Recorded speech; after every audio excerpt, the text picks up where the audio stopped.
Yes, kigambibwa nti abantu 940 oba abateebereza okubanga basukka 40 mu byalo bya Democratic Republic of Congo be bafudde.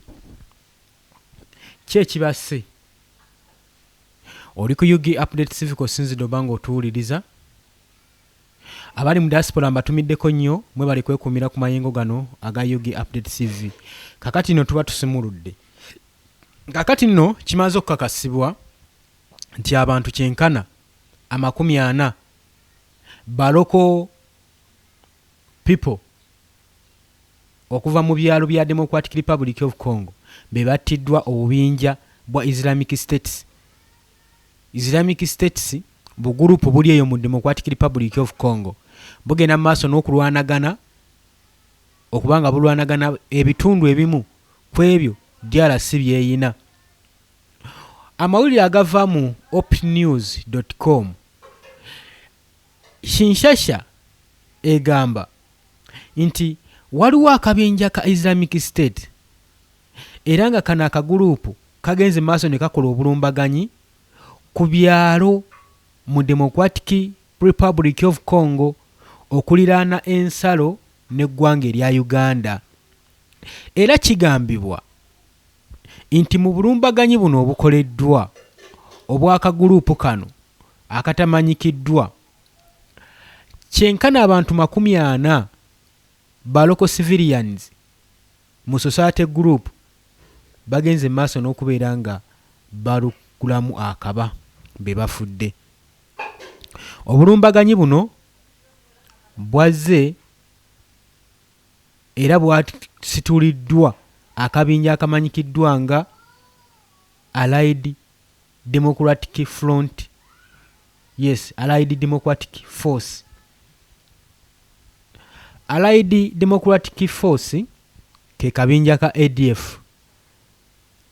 Eggwanga erya Uganda n'eggwanga erya DRC kebagezaako okulwanagana entakira. Decades ko tegaseguka tekavaawo. Kagenda maaso n'okubafuukira akayinja mu ngatto. Akabinja kano aka ADF kigambibwa nti kasitudde obulumbaganyi mu kiro okuva ku lunaku olwokusatu paka ku lunaku olwokuna akawungeezaawo. Okusinziira ku Charity Banza, ono nno ye mukulembeze wa Ituri Civil Society Group saako ne Kinosi Katua. Memba w'akagurupu abeera oba awangalira mu bitundu ebyo abawangalira mu bitundu ebyo ebyakoleddwako obulumbaganyi. Aba ADF baluutinze nga bayita mu luutis okuva mu Uganda ne bagenda mu maaso n'okubeera nga bakola ki nga boopaleetinga attacks zaabwe ku borders oba ku regions ezisemberedde borders mu Democratic Republic of Congo saako ne ku ggwanga erya Rwanda. Kigambibwa Banza agamba nti babadde bakwatidde wamu mu kunoonyereza obulumbaganyi buno nga kigambibwa 25 be bantu abafiiridde ku kaalo akamu ge gakakasibwa, naye nti omugatte bw'obanga ozze obirondoola abantu bawera 40 be balusuddemu akaba. Mu Beni Territories saako ne mu Northern Kivu abantu 15 be bafudde. Kati wogatta 15 saako ne bali abafiiridde ku bwalo obwadde buliraanye border ya Uganda ne DRC. Abalala kigambibwa nti battiddwa mu Ituri provinces. Mu Ituri, mu Northern Kivu, mu Beni, eno ye wali amagye g'eggwanga erya Uganda abajasi ba UPDF era nga n'omulimu ogw'abatwala tukimanyi bulungi batugaba bagenze kulwanyisa bayeekera bana ba ADF.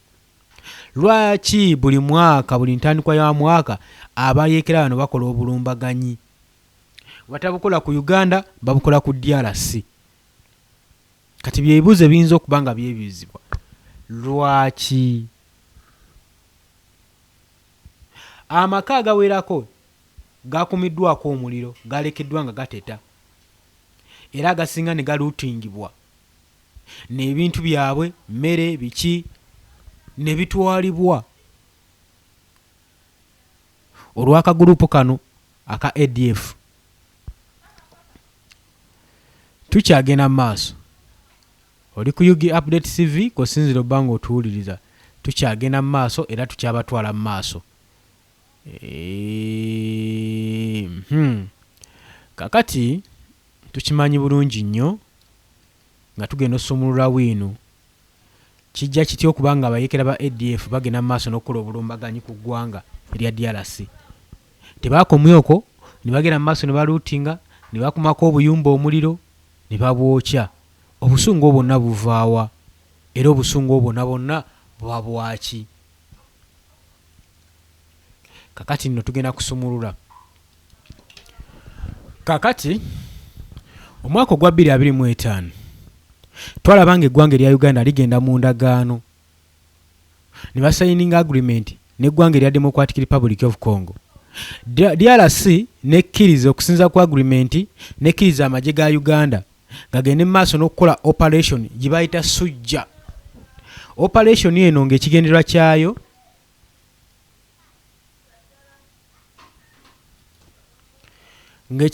kyayo kubanga babayambako okulwanyisa abayeekera bano aba ADF.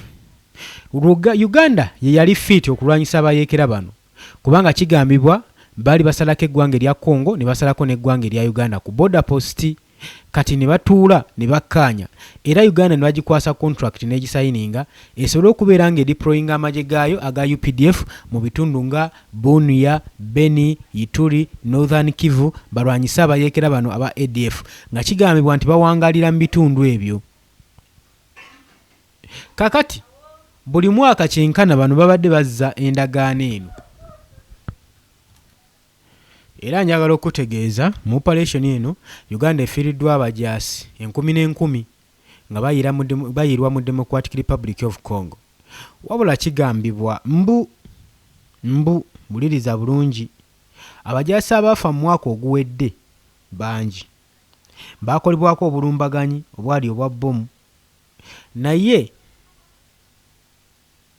gavumenti yaffe mbwe erina ebyama bingi byesirikira ku nsonga eno. Era kigambibwa mbu teri bayeekera ba ADF bagenda maaso nakola bulumbaganyi ku ggye lya Uganda erya UPDF okuggyako aba UPDF bennyini bagenda maaso n'okwekolako obulumbaganyi. Kati abantu bangi bafiiridde amagye g'eggwanga erya Uganda aba UPDF abajaasi bafiiridde nnyo eyo mu operations ezo ez'okulwanirira amawanga amalala so nga n'ewaffe wano tetunnatebenkera so nga twandisoose kutebenkeza wano waffe netusooka tusindika obuyambi ewalala. Kyekimu ku bintu bingi wano mu Uganda simanyi wali tetwefaako tetwesoosowaza tusooka netula kwegamba netufa ku mawanga amalala tukafaana ewaka ne tusigala nga tudaaga. Kati jjo juzi wawulira amafuta gabuze mu ggwanga lya Uganda naye ng'ensonga ebuliziza amafuta mbu kampuni zaakwata amafuta reserve ze gaali gasigaza ne gazitwala mu ggwanga erya Kenya. Kati n'ogera ne weebuuza Uganda mmwe muli efaako ddi mulaba temulina mugaso ne kye mulina ekitono ekirina obbajju n'obbayamba ne mukisitula ne mukiwa eggwanga eddala wakidyo lyeyagale naye nga mmwe bannansi bammwe mmwe mwerumya mwe musigala mu mbeera embi bali babeere bulungi. Lwaki bannayuganda tebeeyagaliza? Operations zino nagamba bazikola era bazisayininga naye abanene bazifuna mu gavumenti gwe basindika agenda mu lutalo gw'abonaabonerayo kubanga bano nebeera contract tebeerako ne ssente. Ate okusinziira ku kitongole kya United Nations UN Security Council yazuula ng'egamba emaze okizuula nti amagye ga UPDF gagenda mu maaso n'okwenyigira mu bikolwa eby'okusimagolinga eby'okubba eby'obugagga mineral resources okuva mu DRC era nga bagamba zino operation tebalina kalungi nakamu ke bazirabamu okujjako okubba ebyobugagga bya Democratic Republic of Congo. Era abamu ku ethnic groups ezatunuulira ensonga eno eya Uganda ogideployinga mu Ituri mu Northern Kivu yabanyiiza era ne batondawo akabinja nga gwakayita Codeco. Akabinja kano kagenze maaso n'okubeera nga akabinja kano kagenda maaso n'okutunuulira ensonga eno. Baali bantu bannakyalo kali awo ka ethnic group ne kagenda maaso ne keekolamu omulimu. Wekeekolamu omulimu ne katandika okutunuulira ensonga eno nga kalaba nti amagye gano aga Uganda aga UPDF ge gagenda mu maaso n'okuteeka conflicts mu bitundu byaffe. Kye tulina okukola kwe kugagoba mu bitundu bino. Era ne batandika okulwanyisa amagye ga UPDF. Era ne batuuma akabinja kaabwe nga aka Codeco akalwanyisa abayeekera akalwanyisa amagye g'eggwanga erya UPDF. Era UPDF yasanga obuzibu nga bo balaba ensonga yaabwe bagamba tebalaba amagye gano kigakola mu ggwanga erya DRC. Nga balaba bannansi baabwe bafa kyokka bagamba balwanyisa abayeekera ba ADF bo tebabalabako. Ne batandika n'okulumiriza nti Uganda be bandibanga be bajaasi babayeekera ba ADF abagenda mu maaso n'okukola ku ggwanga erya DRC obulumbaganyi nga n'ebigendererwa byabwe byakwekuumira mu bitundu ebyo bya Northern Kivu, Beni, Ituri basobole okubeera nga benyumiriza mu byobugagga ebiwangalira mu Democratic Republic of Congo nga bagenda mu maaso n'obbikukusa. Era batandika n'enkola ey'okusolooza ssente wano mu Uganda ku musolo bannayuganda gwe basasula ng'ogumu gugenda mu DRC mu bagende mu maaso n'okubeera nga babayambako okuba nga bakola projekiti ez'enguudo. Era waliwo oluguudo olwo projekiti eyo yali emu ku contract ezasayiningibwa amagye ga UPDF nti bagenda kukuuma projekiti eno paka weggwe eyokukola oluguudo olugatta okuva mu DRC okuva mu Beni paka ku border post eya Uganda. Olwo ebyamaguzi bisobole okubeera nga bitransportingibwa bulungi nnyo. Yo yali nteekateeka y'abanene mu gavumenti ya Mwami Yoweri Kaguta Museveni ebyobugagga ebigenda maaso n'okubbibwa mu DRC ng'ekitongole kya UN kyagamba bisobole okuyisibwawo nga bikukusibwa bulungi awatali wadde kubakuba ku mukono. Era entalo baziteekawo. Teri kitundu kirimu mirembe nga kirimu ebyobugagga. Buli kitundu ky'owulira nga kirimu obutabanguko manya waliwo kye balwanira. Waliwo ensonga lwaki olutalo olwo weeruli. Waliwo ensonga lwaki olutalo lwali mu ggulu. Ebyo byonna osaanidde obe ng'okimanya. Kaakati ekitongole we kyavaayo ne kikira kifaanya ne kigamba eggwanga erya Uganda ligenda mu maaso n'okukusa mineral resources eza Democratic Republic of Congo. Mission bayinza okuba nga bazivaako dda. Era Muhoozi yavaayo ne yeewaana ng'alaga nti amagye ge gakola bukubirire mu Democratic Republic of Congo okubeera nga kati gaakatta abayeekera. Yavangayo nga updates katusse 10 tussa 3 tussa 4 weebityo naye nga tebalangirira bameka ku sayidi eya Uganda abafudde. Ekyo nakyo njagala nkikutegeeze tekirina we kyalangirirwa wadde n'omulundi n'ogumu. Kakati okumakinga matter worse, Gavana wa Ituri province omwaka oguwedde yali obuwuka n'agamba mbala 2 nga mwamusa ebitundu ebyo kubanga baali beeyongeddeyo okusinziira ku ndagaano. Uganda n'amagye gaayo baali beeyongeddeyo paka ku border post. Lwaki? Kyekyali kibatwala okuuma ku border post. Ekyali kibatwala okuuma ku border post nze naawe tukiteebereza nti basobole okuteekawo direct route ekukusa ebyobugagga ebikukusa mineral resources eziva mu DRC nga tebagenda kwemenya. Era basooka kulangirira nga bayita Muhoozi Kainerugaba nti kati abayeekera ba ODF tumaze okubagoba ku byalo kati bayingidde mu jango za Democratic Republic of Congo mu bibira naye tebeeyibala era tugaba balumbayo tubafuggaze. Ne bagamba nti n'ensonga lwaki tugenda tandika okulumbagana abayeekera bano mu bibira nti twagala baddemu tukolako bulumbaganyi mbwe ekibaleetedde okuba nga b'amaanyi tubagoba wano ne baddayo eri ne beeseetinga kati n'agamba so okwewala enkola eyo kyetugenda okukola tugenda kukwata tugenda kuyingira ebibira bya DRC twefubutike omwo tubaijjeyo tubafuggaze tubakube paka ebanawanika ensonga eyo oba ogitegedde kakati ne bagenda maaso nga basenvula mu kusenvula bamaliza batuse ku border post gavana n'agamba ate ng'olwedde ebitongole bijja byogera bigamba waliwo ebikukusibwa mu Democratic Republic of Congo amagye ga Mwami Yoweri Kaguta Museveni nga ndibanga galina omulimu gwe galiko ogw'okukusa emmaali ya DRC kakati awo wandabira obuzibu gavana n'avaayo n'agamba amagye gave ku border post gamanye jurisdiction zaago bamanye we bakoma tebibakwatako bafe ku mulimu ogwabaleeta era ne basigaza bupaati butono nnyo waliwo okusiikaŋŋana omuguwa muwozi kayino gabanga yeekyanze ng'agamba nti okudda mu DRC paka nga Kisekedi amaze okugjako gavana oyo kuba tamwagalako Kisekedi n'abakuba igno n'abagamba mu kaseera kano kaalimu talina mukulembeze gwayinza kukwata ku nkoona wabula mukimanye enkolagana yaffe nammwe nnungi era tubaagala nnyo naye yabagamba bugambi kye muba mukola mugyeyo amagye gammwe ku border post mudde ewammwe kubanga mwongera kuteekawo butabanguko mu ggwanga lyange ebyali bigambo bya Felix Tshisekedi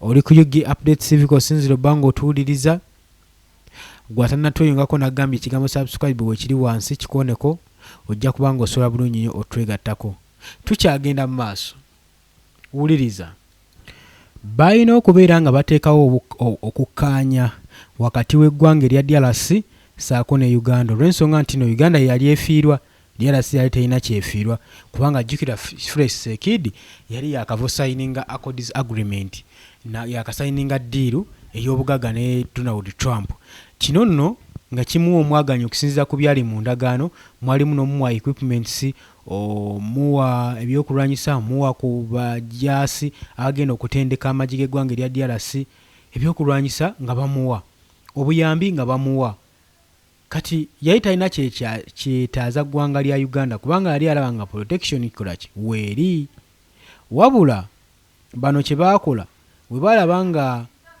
baalaba nga Felix Tshisekedi akwataganye ne Donald Trump ne bongera okwenyweza ku ba China saako ne Russia naye njagala nkubuulire nti China ne Russia aba-China baadde bamanyikiddwa nnyo mu birombe bya DRC nga basinga okuexploitinga minerals kakati America yabiyingiddemu era ateekateeka alina muteekateeka kuzimba factories oba industries saako n'okuyiwa ba investors batandika okuextractinga minerals okuva mu DRC bere nga zitransportingibwa otwalibwa mu mawanga ag'ebweru zibayambeko okwasaganya ebintu ensonga z'amasannyalaze biki laptops masimu omuli nga kobooti kopa coltan ebintu bingi nnyo ebyobugagga ebisimbwa mu Democratic Republic of Congo biwandigamye nti no biriko ssente naye nga bannannyini nsi bo tebagaggawalangako era nga tebamanyi na buwoomi bwa ssente ezo nga woolaba wano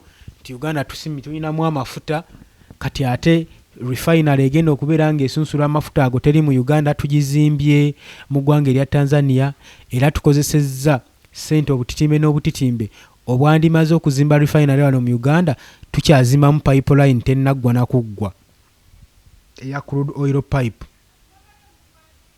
Bannayuganda baavayoko ne beekalakasa ku nsonga eno ne bakwatibwa ne basibibwa naye twebuuza Uganda tetusobola kuzimba refinery waffe tewaliwo kifo kimala kiri gazetted ekyokuzimbamu amafuta ago ebyo nayo bibuuzo biri awo kakati ne bannansi bano munnange we batyo tebaganyulwamu oli ku UG Update CV nyongera okujjukiza gwatannatweyungako kirira wansi waliwo ekigambo subscribe kikoneko obeere nga otweyungako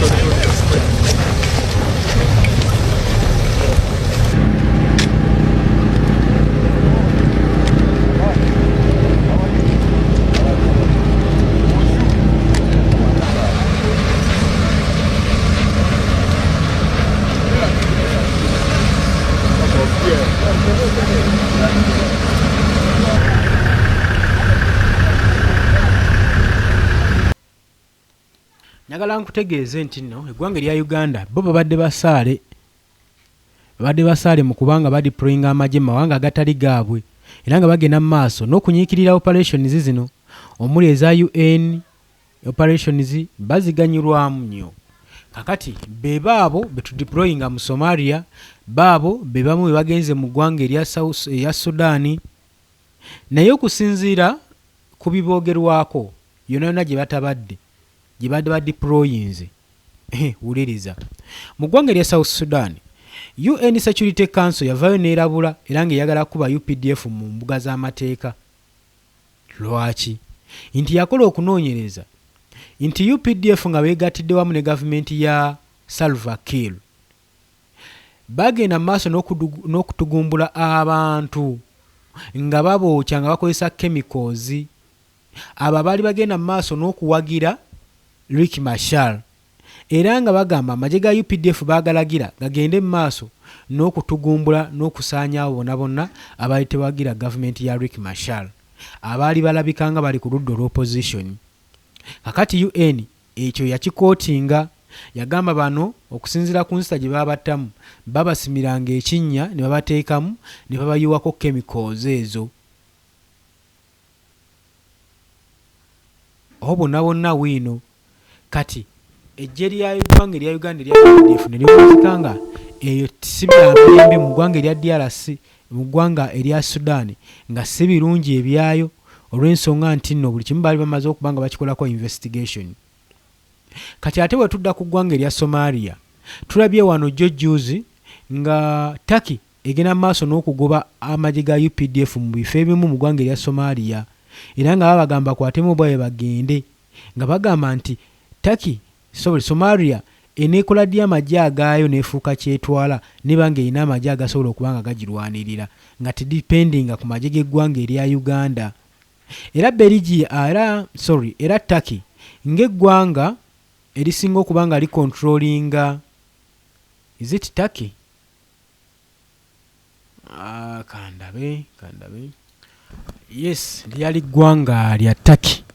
Eggwanga erya Turkey no ligenda maaso n'okubeera nga lyezza ebintu ebisinga mu ggwanga erya Somalia era bagenda maaso n'okubeera nga bacontrollinga businesses ez'okumazzi saako ne commercial business eziri mu bizimbe okuddukanya.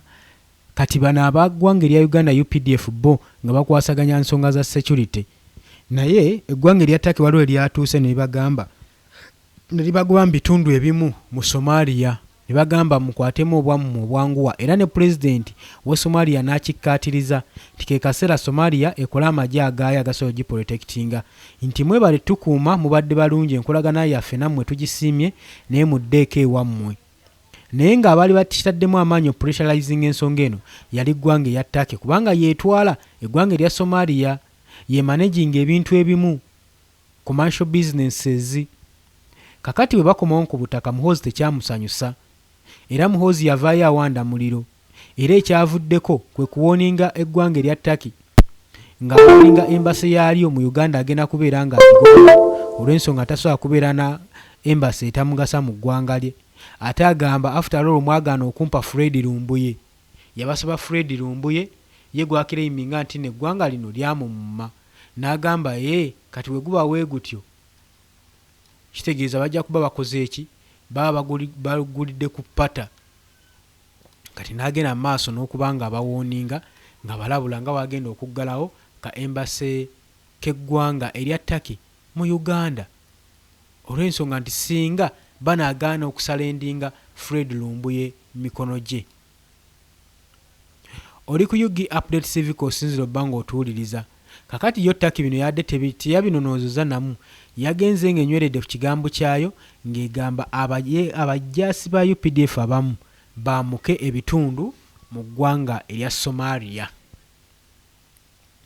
Era wenjogerera tebabandaazizza ebitundu bino ne babifuluma. Oli ku UG Update CV kosinzira obbanga otuwuliriza.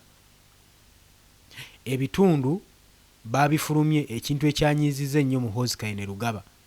Kakati weegutyo ensonga gye tubaddeko yo mbadde mbayisizaawo katono okulaga overalls amagye aga UPDF ze gayina bagenda maaso n'operations bagenda maaso n'okukola ezandibadde oba oliawo zigaggawaza ekitongole kyaffe ekya UPDF. Institution eno yandibadde ne ssente era tebandibadde nga bakyalina abajaasa basula mu buyumba obw'essubi obw'ettaka, bandibadde bali bulungi kubanga operations Uganda zeekoze bannange. Bukyanga Yoweri Kaguta Museveni ajja mu buyinza libadde limala okuba nga liseetinga buli mujaasa ayingira amagye. By the way, okuyingira amagye kyandibadde kintu nga kyeyagaza era nga kyesiimisa kubanga oba otunzeyo bulamu bwo kati ekintu ekirina okubeera nga kisikiriza nnyo omuntu okulaba nga asobola okukiyingira. Ne wano mu gavumenti yaffe eya Uganda si weegute weguli, ekyo saanidde okimanyi. Ssente zino ezikolebwa mu operation ziyamba banene, mwe abawansi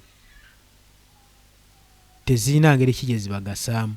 So nga ate n'ekonomi y'eggwanga erya Uganda terigigasa kubanga ejje lya UPDF likolera wansi wa civilian era gwe munnansi olina oddembe okukugira owa UPDF yenna kabeere muhozi kenugaba osobola omuli restrictinga nogaba amagye gaffe tegagenda kukolawo ekiti.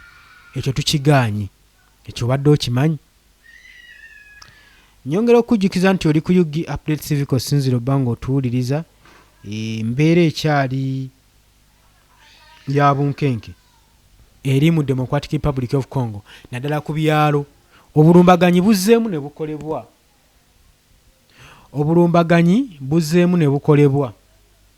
Obulumbaganyi buno obugambibwa okubanga abantu 40 bafudde mu byalo ebiriraanye Democratic Republic of Congo. Kaakati ogenda laba obunkenke Uganda yegenda esooka okwanukula. Gyogenda olaba nga egenda maaso n'okubanga bakyanguyira nti omwangu yatta enswa nga bagamba bagenda kujja ne excuse by the way nti abantu bano ke bafudde ku border post naffe tugenda maaso n'okwetaawuluza n'okubanga tutangira abayekera bano ba ADF baleme kuyingira ggwanga lya Uganda ate bakolako bulumbaganyi. Kati bagenda okukola bagenda deployinga amagye mu bitundu ebyo baali baagobwamu bakireiminge nti eno obutundu bulimu abayekera bagenda maaso n'okulumbagana eggwanga lyaffe. N'oluvannyuma awo ndowooza olaba ekinyusi we kiva. Olw'obudde munzikirize enkomaawo naye nga bulijjo nabagamba nti nno tumanyi okuyitako mu comment section. Comment section tutunuulira biki ebiri eyo biki ebiriyo. Katulabe wano mu kaseera nga kigambibwa nti mwami Yoweri Kaguta Museveni tumuwabulwa agenda kuba alayira ennaku z'omwezi 12 kyokka n'omukulembeze w'ekibiina kya National Platform agamba naye essaawa yonna ayingirawo. Azaana Namuwaya webale kubeerako obubaka bwo butuuse. Apollo Lutemba Mwesigye okomentinze newakubadde byokomentinze obadde olina boosojja. James Tamale webale kubeerako naawe nkutumiddeko nnyo. Abuwa Godfrey webale naye kubeerako. Namuza Sari webale kubeerako. Peter Kari webale kubeerako.